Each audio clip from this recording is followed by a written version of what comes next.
Hello everyone, welcome back to the channel once again.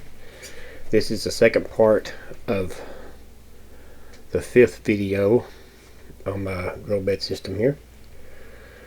As you can see here, I went ahead and I've heavily edited this video already. It was about an hour long and I've cut it down to about a little under 5 minutes.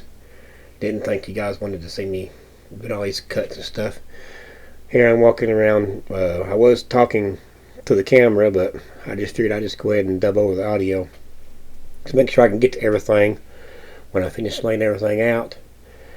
I went ahead and cut the last two beds. Also, I did change one of them into a regular grow bed, so I have floor flood and drain beds, and I'll have one floating bed. The back bed will probably have some tubes in it for some strawberries I may grow. I'm not sure yet. You can see here I went ahead and put those metal bars back on this bed here before I turned it back over.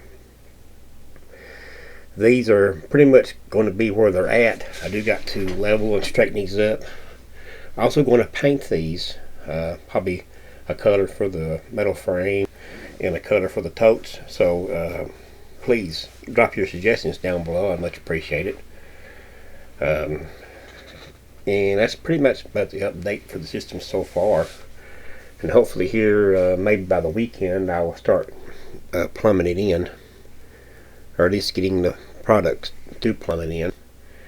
And we may still throw some gravel down here on top of this ground cloth here. You can see here in just a few seconds here, let me pulling the bed over. This is one of the ones that I had changed into a regular grow bed. And then right behind it, I'll be putting the floating bed. And then I have to get my foam so I can cut it out for the floating bed. So, but I did walk around and make sure that I can get to everything, and it looks like I can get to everything in each bed. That way I can harvest and plant and do maintenance. So this is going to be it for this update, and hopefully we'll be having another one here shortly. Like always, please like and subscribe. Comments are welcome, and have a wonderful day.